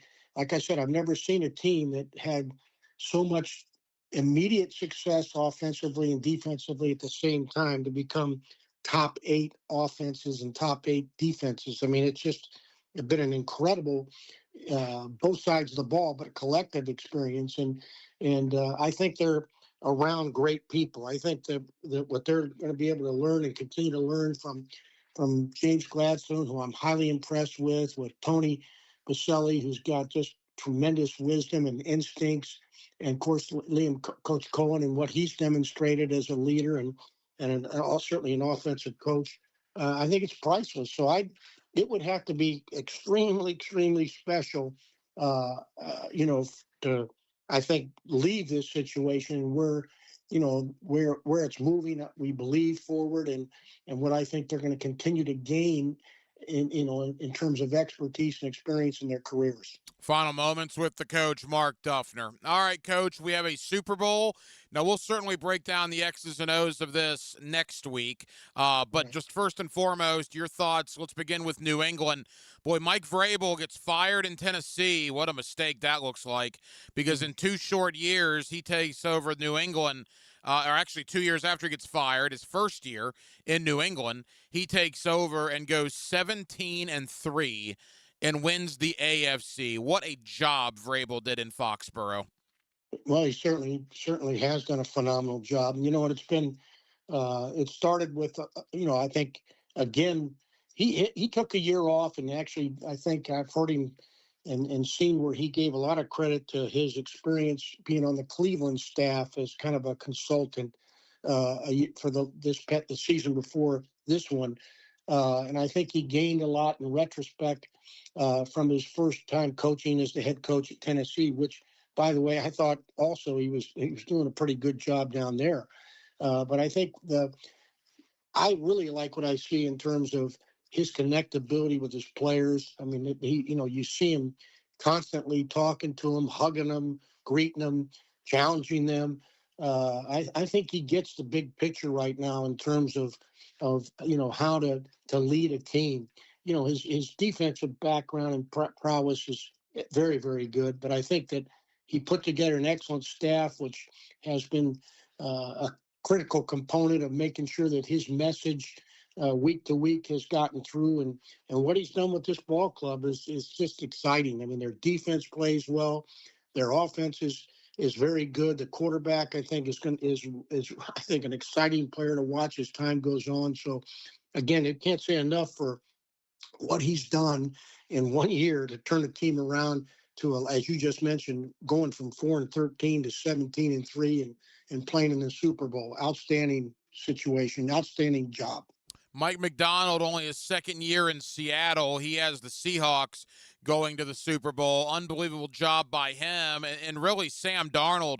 Coach, you want to talk about a guy that was left out to pasture, and I know you've game planned against Sam Darnold, certainly during his career. Yep. The guy with New York, it didn't work out. He goes to Carolina, to San Francisco, goes to Minnesota last year and turns things around. And then, my goodness, what he's done in year one in Seattle, that might be an ESPN 30 for 30 one day on Sam Darnold's turnaround. Oh, I don't think there's any question about it. And I think you mentioned that earlier in the year when we were getting ready to play them. And I'm pulling for the guy. And it's a great, when you talk about him, there's a number of quarterbacks right now that it's taken a while for them to kind of hit their groove, if you will. And geez, what he did yesterday, and again, playing with an oblique injury, et cetera. I mean, the running, the escapability that he demonstrated. He threw for 346 yards and three touchdowns, I believe. I mean, just a very, very outstanding game. And by the way, Matt Stafford on the other side played pretty darn good too. You were treated to an outstanding game. Two quarterbacks that played very, very well. I was highly impressed with what I saw from Seattle and the Rams. And, we played them both, and we had respect for both of them. We learned a lot playing both those two teams. I'm glad we had that experience. I'm talking about the Jaguars here had that experience. But yeah, I'm like you. I'm highly respectful of Sam Darnold and what the effort he put forth. I'm happy for him. They got a lot of players that are pretty special. That Smith and Jigba, wow, what a player he is. I thought that Walker early on was running the ball well. He's going to be a continued factor for them as they move forward. But an outstanding game that, again, Seattle wound up winning by 4 points. What a ball game. Coach, final thought. We got 60 seconds. Again, we'll do a lot more of this next week. 13 days out. We got an early thought from you, though. What do you think, Seattle, New England? What's your early thought on the game? Well, my early thought is I probably would lean towards Seattle. I just think that I was highly impressed when I studied them, when the Jaguars were going to get ready to play them this season. And of course, when you see what they've been able to accomplish since then, it's been pretty impressive. And both of these teams are going to be very, very well coached. They're going to be ready to play. I think it's going to be an exciting game. But if I had to pick right now, I probably would lean towards Seattle. I just think they've got, more across the board on offense and defense to challenge New England, and I do think it's going to be a good ball game, but I probably would lean on with Seattle. The coach, Mark Duffner, 50 years coaching experience in both college and the National Football League, and we're lucky enough to have the coach on with us here on Hacker After Dark. Coach, thank you as always, pal. We'll preview the game next week. Look forward to it, Hack. Thank you. Feel the spirit of the city. to be Jacksonville Sports Radio, 1010XL. At Hollis Pools, building a pool is personal. We sit down with you, listen to your vision, and bring your backyard dreams to life right here in Northeast Florida. Working with us doesn't feel like working with a contractor. It feels like working with family. Every Hollis Pools project supports Project Savior Outdoors, helping bring hope to our veterans. Visit hollispools.com. Hollis Pools, your vision, your pool, your escape. License number CPC 1461233. When it comes to glass, you don't want average. You want flawless. Duval Glass and Mirror has transformed homes and businesses across Jacksonville for over 35 years. Frameless showers that wow. Mirrors cut exactly to your style. Fogged or broken glass replaced. Decorative tabletops. Windows replaced or repaired to stand up to Florida storms. All backed by a 100% guarantee. Visit DuvalGlass.com for your free quote. There's only one name for glass and mirror around these parts. It's Duval! Learn everything you need to know about the Jaguars on Duval Rundown. I'm Hayes Carlyon. Join me each Monday, Wednesday, and Friday morning at 9:04. You can find Duval Rundown on all the social channels of 1010XL. Driven by Jacksonville Chrysler Jeep Dodge Ram Westside. Greenlaw Group is for the insured. If you think you have roof damage, call 904-302-7055 today, and they will schedule you a free roof inspection. Trust their law firm to help you fight your insurance when you need it. These storms can cause damage you may not even see yet. Call Greenlaw Group 302-7055. There's no cost to retain their law firm and no cost to have your roof inspected. They only get paid if you win. Greenlaw Group, for the insured. It may be winter in Northeast Florida, but it's one of the most important times to protect your lawn. Prosser here for Julington Creek Pest Control. Their winterizer strengthens roots and improves cold tolerance. Pre-emergent treatments stop spring weeds before they ever start. What that means is you set the stage for a thicker, greener lawn when spring arrives. Call today to schedule your winter lawn treatment with Julington Creek Pest Control. Our family serving yours since 1984. What Baltimore Orioles player received a 22-minute standing ovation? For over 20 years, Southern Oak Insurance has given Floridians a better alternative to their current homeowner's policy. See what you can get with Southern Oak.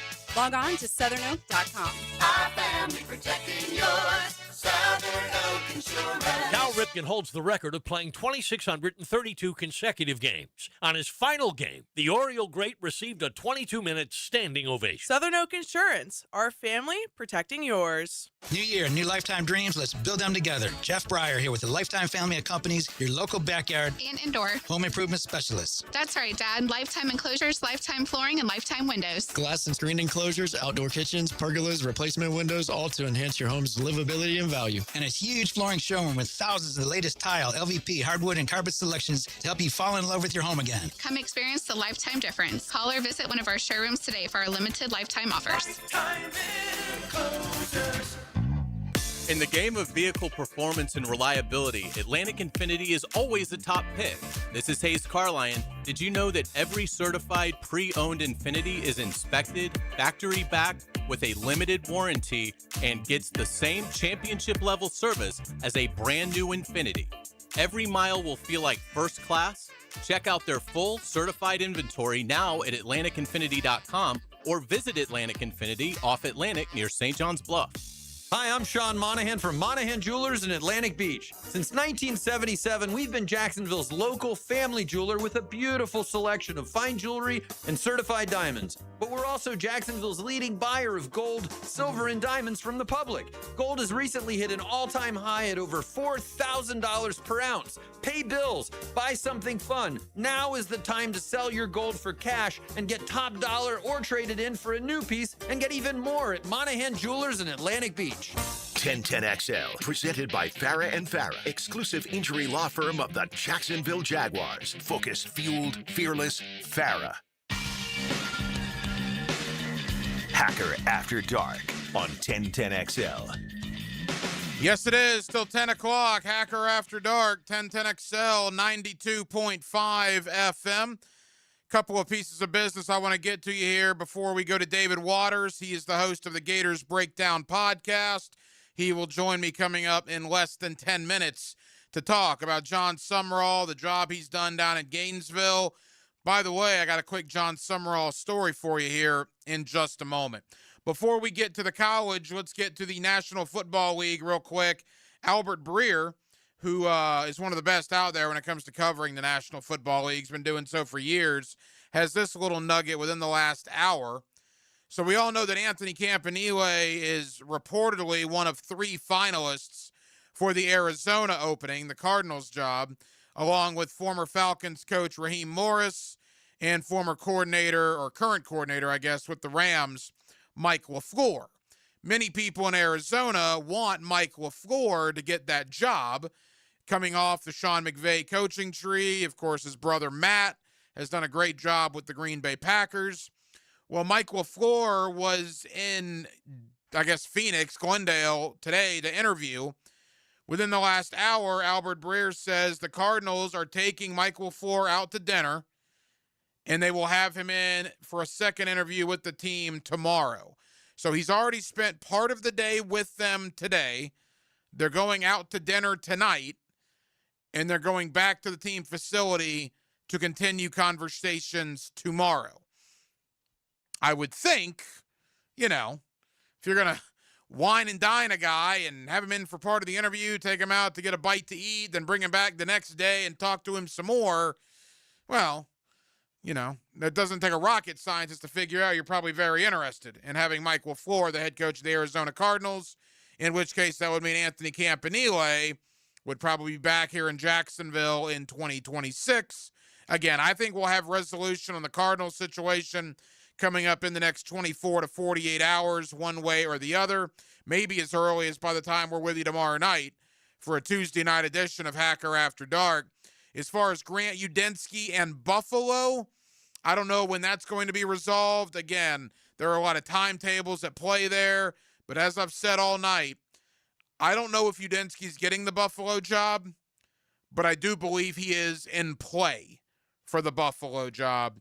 And we will have to wait and see what happens. Quickly, before we go to David Waters, again, host of the Gators Breakdown podcast, John Summerall, the new head coach at Florida, again, we can't go wins and losses until September. Right now, all we have is what he's done in the portal, what he's done in recruiting, word of mouth, things along those lines. And a lot of that has to do with social media and perception, right? So John Summerall got his first high school commitment for 2027 this past weekend with 4-star cornerback out of American Heritage, Amari Nugent. Was visiting Florida over the weekend, ultimately committed to Florida at the basketball game on Saturday. Well, video has come out in the last hour from Amari Nugent, who I guess had a friend or somebody take the video, when he told John Summerall that he was committing to the Gators. And Summerall's reaction was awesome. I've retweeted it on my social media at Ryan Green 1010XL. Yes, that is the name on my birth certificate. My name is not Hacker at birth. It became Hacker back in 2002, but Ryan Green still is the guy you want to follow on social media at Ryan Green 1010XL. If you're a Gator fan, it's well worth 30 seconds of your time to see Summerall's reaction and embrace for 4-star corner Amari Nugent committing to him on that video is nothing short of outstanding. I love it. Gator fans, I believe you'll love it too. It's just a genuine, wholesome moment between the coach and a young man that's committing to him for the next 3 or 4 years. And I think Gator fans, you'll really enjoy that video. Just go to at Ryan Green 1010XL on Twitter/X if you want to take a look. But let's talk more about John Summerall, the job he's done retaining Jaden Ball, Dallas Wilson, Vernell Brown, Jaden Woods, Miles Graham, bringing in Aaron Philo from Georgia Tech, going to get Eric Singleton, one of the best wide receivers in the transfer portal. It's been a pretty good 7-8 week stretch for John Summerall. We'll talk about it. David Waters, host of the Gators Breakdown podcast. He joins me next on a Monday night here in Northeast Florida. We're glad you're with us. It's Hacker After Dark. We love winning, and 1010XL wants you to win our contests. We also like to share the winning. That's why we ask you to wait 30 days to win again so others get a chance to have the winning feeling. Find complete contest details at 1010XL.com. Streaming live from the XL Digital Studios, polished by Harbor Dental Care, the locally owned smile restoration experts. This is the kind of sandwich you don't rush. French dip at Firehouse Subs. Premium roast beef loaded with caramelized onions, melted provolone cheese, and topped with Italian seasoning. Stacked on a toasted garlic bread roll with hot au jus for dipping. For a limited time at Firehouse Subs. Finding the right plumber to reline your cast iron pipes doesn't have to be a stressful experience. When you hire Superior Plumbing and Pipelining, you can rest assured you're getting the best in the industry. At Superior Plumbing and Pipelining, we're so confident in our work that we encourage you to get multiple estimates.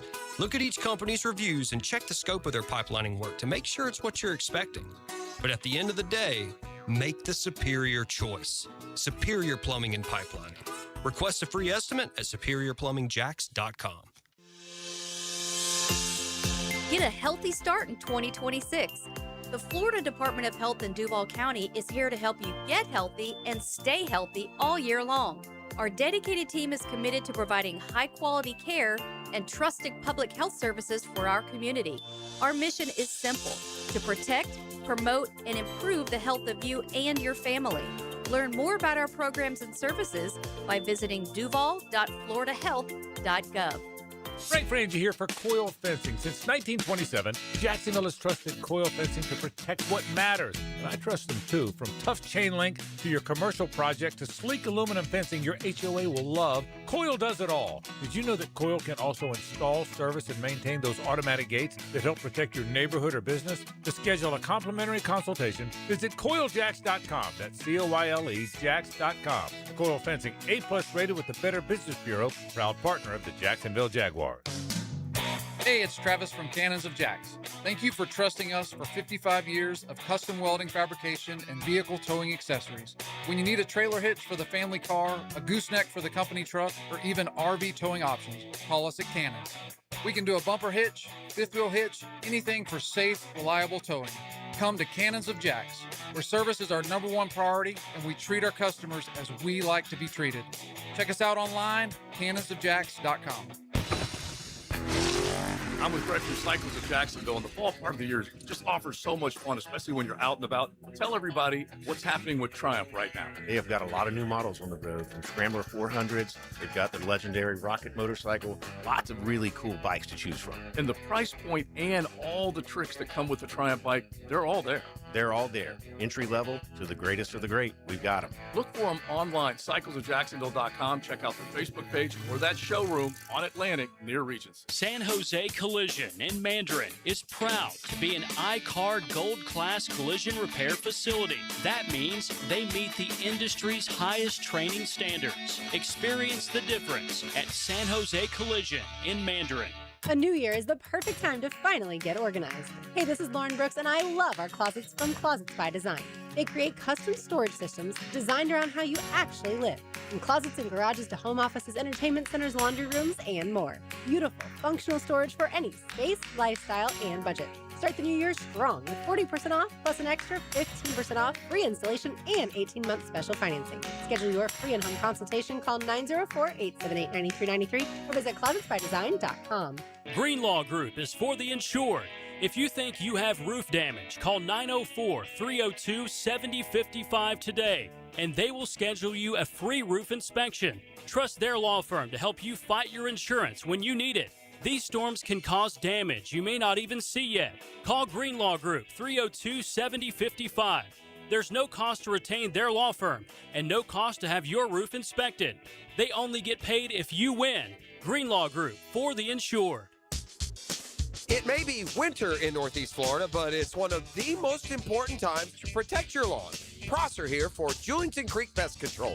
Their winterizer strengthens roots and improves cold tolerance. Pre-emergent treatments stop spring weeds before they ever start.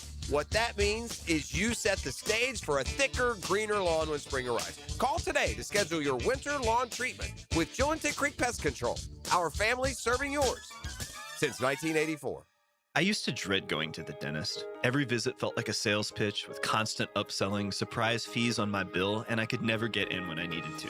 But Harbor Dental Care? Totally different. They saw me the next day, gave me honest pricing up front, and even set me up with a payment plan I could actually afford. No pressure, no surprise charges, just kind people who get it. If you want to experience dentistry the way it should be, book your appointment today at harbordental.care. That's HARBOUR dental.care. This date in sports history is brought to you by Southeast Orthopedic Specialists. On January 26, 2020, NBA legend Kobe Bryant, his 13-year-old daughter Gianna, and 7 other passengers tragically passed in a helicopter accident in California. 1010XL, presented by Farah and Farah, exclusive injury law firm of the Jacksonville Jaguars. Still, present, ready. Farah doesn't flinch. Now, the Monahan's golden moment. Monahan Jewelers in Atlantic Beach, your local family jewelers. Back here on 1010XL and 92.5 FM in the city of Jacksonville, we are glad you are with us. Boy, there's never a dull moment at the University of Florida. It has been a very newsworthy couple of days with what Florida has done on the recruiting trail in football. They had a big junior day over there at the University of Florida. John Summerall is not giving out the Gator logo right now. You have to earn to wear that Gator logo, which is certainly interesting. And the basketball team obviously had a disappointing effort on Saturday and a loss to Auburn. Let's talk about all of it with David Waters. He is the host of the Gators Breakdown podcast, and David's always kind enough to join us here on Hacker After Dark. David, how we doing, man? Doing good, Hacker. Doing good, man. Trying to, of course, this cold weather coming up. Not used to it here in Florida, so I'm not going to enjoy that part of it. But got enough to keep us busy to keep my mind off of it. Yeah, there's no doubt it's going to be a cold week. Although I don't feel as bad as when I get a picture from my in-laws and they have 18 inches of snow on the ground up in Maine. So I think we'll certainly take a couple 50-degree days. David, it's kind of warm over at Florida when it comes to the football program, right? I mean, all the talk about losing out on Lane Kiffin and going back into the group of 5 to get the Tulane coach. A lot of that has subsided. Boy, I'll tell you, Summerall in his first, 6 or 7 weeks on the job, I don't know if you're a Florida fan, how you can be anything but impressed with what he's done to this point. Yeah, for sure, Hacker. I mean, I think that starts, I know we've talked since then, but, to kind of summarize it all again, kind of won that press conference and got some people on board with his approach and everything that he discussed. And then, of course, come staff hires. And then I think, did a pretty good job in that. And, getting Buster Faulkner from Georgia Tech and former Gator Phil Trotwine along the offensive line and Brad White from Kentucky. And then, that turned into saving the recruiting class that mostly Billy Napier had put together. And since Billy Napier got fired, I believe they only lost 1 commit from that class. And that was before Summerall was really even considered or hired to be the head coach at Florida, and then kept that class together, and then come to transfer portal when they were able to, of course, identify a quarterback in Aaron Philo who would come over from Georgia Tech with Buster Faulkner, and got some key pieces at running back, and of course Eric Singleton coming over from Georgia Tech and Auburn previously as well. So some connections there, some connections to Phil Trotwine along the offensive line, and then on defense, really hit defensive line hard with Emmanuel Obadejah from Jacksonville State and some key pieces in the secondary as well. So, I mean, I think, for all the change that he had to deal with coming from Tulane to Florida, still coaching Tulane for part of it as well, I think, has had a good passing grade here for John Summerall in his time so far. David Waters of the Gators Breakdown podcast. We'll get the quarterback in a moment. But I think if you were to tell Gator fans a month ago that they're going to keep Vernell Brown, Dallas Wilson, Miles Graham, Jaden Woods, and Jaden Ball, they would have said, where do I sign? The big 5, the guys they were able to keep, I thought that was outstanding work by Summerall and this staff. Yeah, and that's probably the biggest piece of it all, Hacker. And it gives them a really good foundation for year one. And it is a group of 5 that is mixed in production and potential. And, of course, the production of Jaden Ball and Miles Graham, both those guys heading into their 3rd season at Florida. Miles Graham a little easier to keep, of course, because of the legacy angle. And, we'll watch the new This Is the Swamp documentary. And Miles Graham, he certainly was – kind of letting it be known pretty early, like, yeah, my first inclination is going to be to stay to play for you. Now, obviously, I don't think it was that easy, but I think that legacy angle goes for a long way. The same with DB3 and Vernell Brown III as well at receiver. But like I mentioned, going to the production angle, you have Miles Graham who produced, and certainly Jaden Ball who produced as well. Neither one of those guys really entering the portal, and of course, it took a little while to get the clarification on Jaden Ball, but he never entered the portal. Summerall goes and visits him on Christmas Eve with his whole family, and they get the job done there. And then comes the potential, the three potential guys in Vernell Brown III, Dallas Wilson, and of course Jaden Woods as well. Especially at receiver, I think it was really key in getting Dallas Wilson back, and hopefully him staying healthy and building off that Texas performance last year.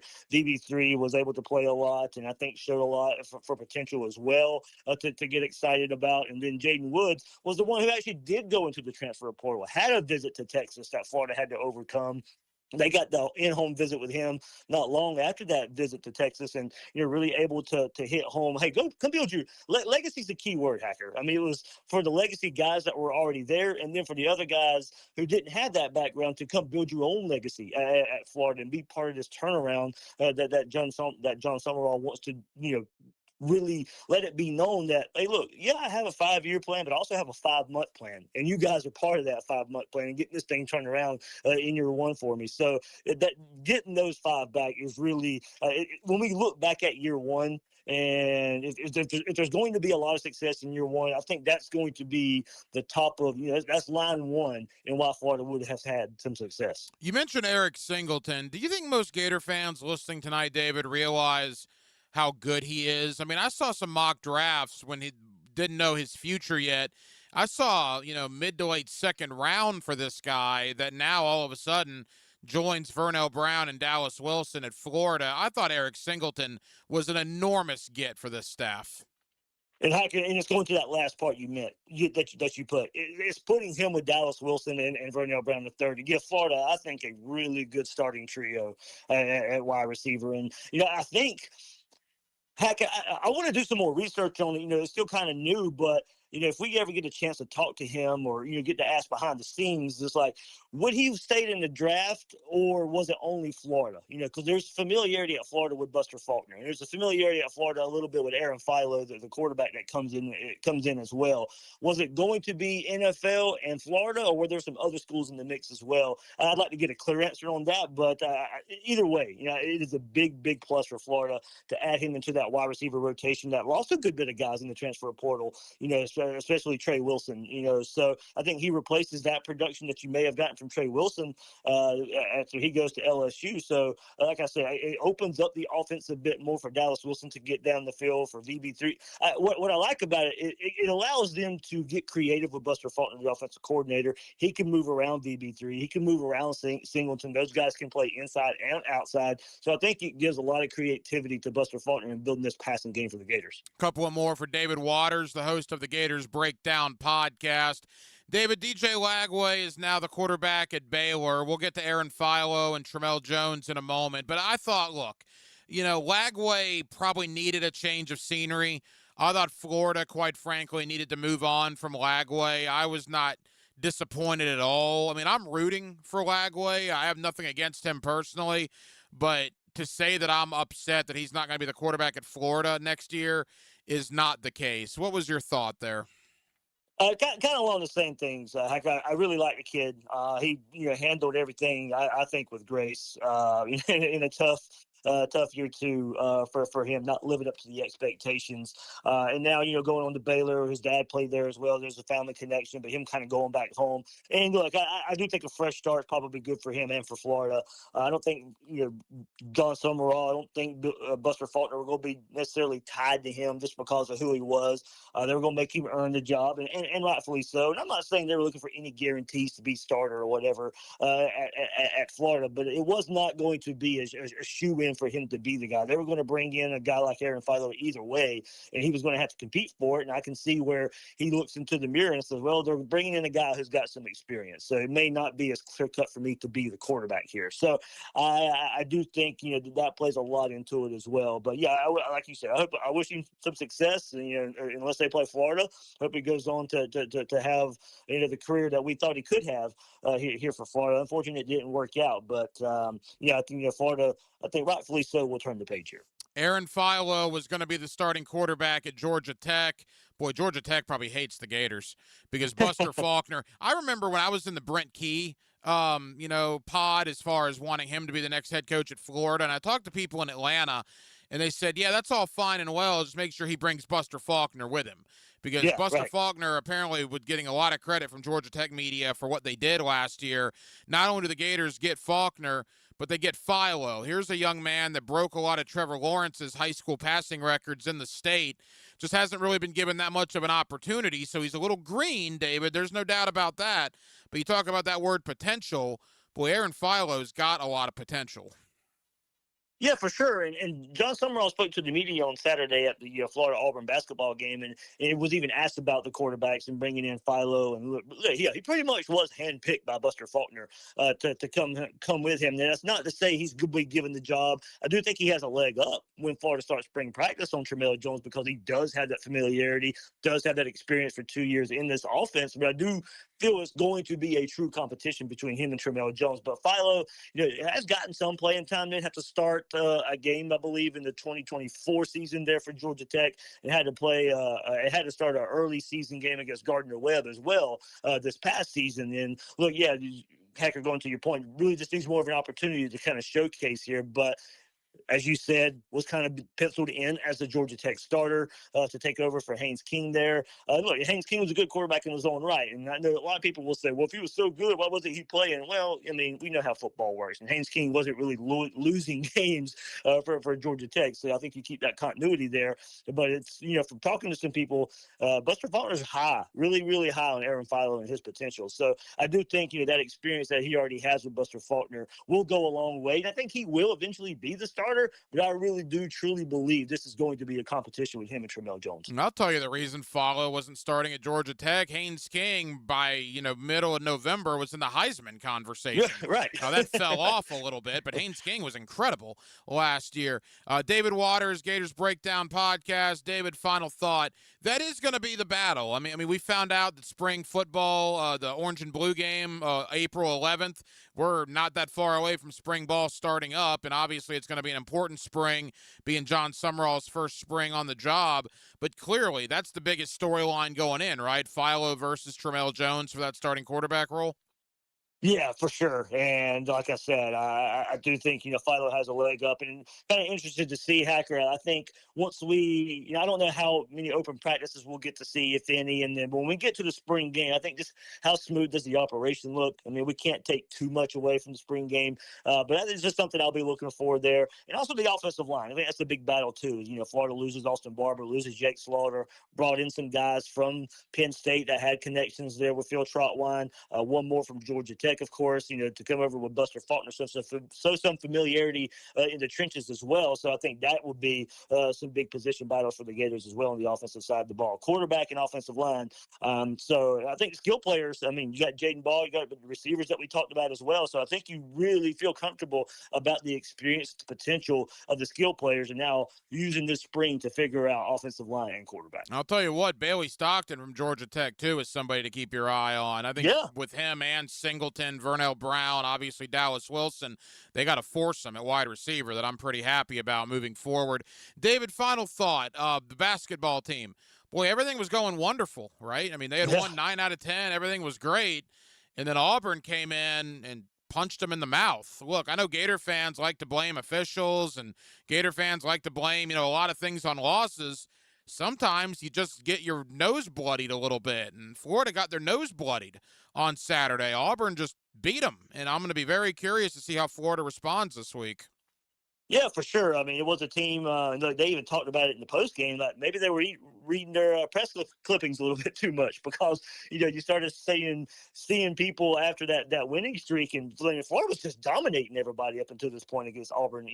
Since the Missouri loss to open SEC play, in between this Auburn loss, Florida was just really just beating everybody in the SEC so far. And I think like you said, got punched in the mouth and didn't really respond all that well. And this was at home as well. So Hacker, some of the same issues, inconsistent guard play, probably the biggest, I won't necessarily say surprise, because he hasn't really lived up to the potential this year, but Alex Condon really struggling against Auburn Saturday as well. Thomas Houck really carrying this team like he has all year. But it'd be interesting to see, like you said, how they bounce back. The guard play has been better since they started SEC play, but still not at the level, especially as far as consistency goes, and that really bit them there too. They don't have a guy that you can just really, rally around to bring them back from. And then when they came back and they made it a game against Auburn, but certainly fell down by a few baskets to end the game. So like you said, it's really about how they will respond to this. And after reading their press clippings and just beating the heck out of everybody,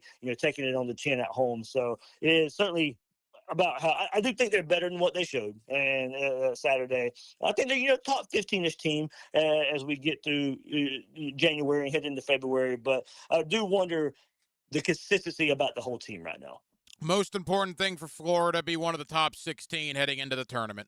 Because if you're one of the top 16, you get placed in Tampa more than likely, which means the round of 64 and the round of 32 would be home games for you in the NCAA tournament. David Waters of the Gators Breakdown podcast. David, tell the Gator fans here in Jacksonville about Gators Breakdown and what they can look forward to. Yeah, Hacker, of course, certainly wrapping up transfer portal and looking back at what John Summerall said on Saturday with his first media availability since the day he was hired. And then, of course, Florida got a recent commitment, four-star cornerback Amari Nugent there from South Florida. So that's up on Gators Breakdown right now. We'll be talking a little bit more recruiting this week as well. David Waters, the Gators Breakdown podcast. David, I know you're busy, man. Thank you for the time. We'll talk again soon, pal. I see you, Hacker. And thank you to David Waters, host of the Gators Breakdown podcast, for joining us tonight here on Hacker After Dark. David does such a terrific job with that podcast. As we talked about John Summerall, right? The first almost 2 months that he's been on the job over there in Gainesville, from who they were able to keep from last year's roster, guys they were able to go get, the staff he's assembled. It's been quite the 2 months. We know the spring practice for Florida will begin on March the 3rd. Which is, 6 weeks away, right? Right around the corner. The Orange and Blue game will be April 11th. Certainly an interesting time for the Gators. It'll be the first spring, obviously, for John Summerall. And we will see what happens with certainly the biggest question in the spring at that quarterback position between transfer Aaron Philo and the returning Tramel Jones Jr. So we certainly spent some time on that, but as you can imagine, a lot of time was spent on the Super Bowl now that we have between Seattle and New England. Again, raise your hand if you had that one back on Labor Day, but the last two teams standing are the Seahawks and the Patriots. And also spent a lot of time on the future of Grant Udinski, who took his name out of the Cleveland Browns coaching search earlier today.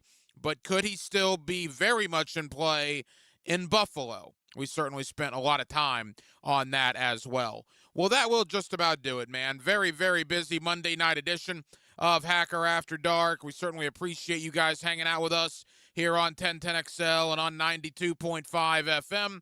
And we have a ton of people to thank. Again, David Waters, host of the Gators Breakdown podcast. Always appreciate David joining us. Thank you to the coach, Mark Duffner, 50 years coaching experience.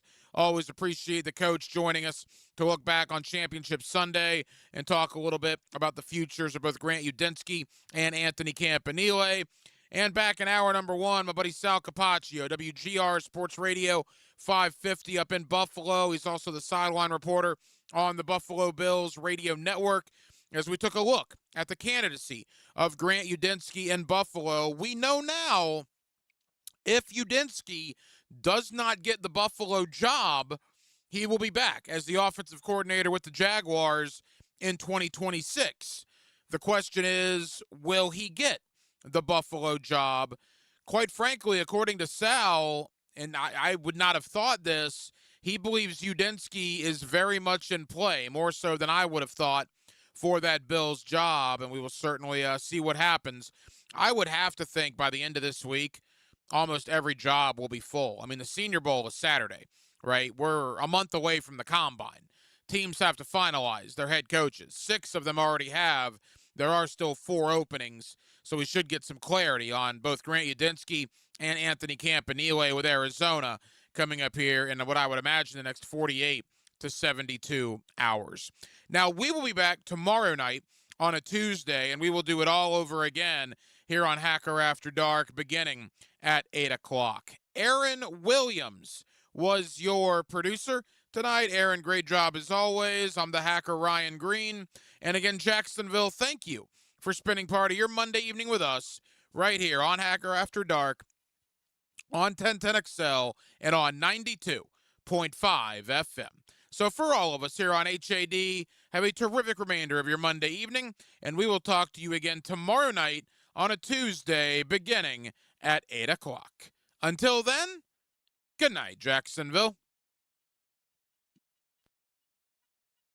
Hey, it's Matt Hayes. The big game is almost here, and there's no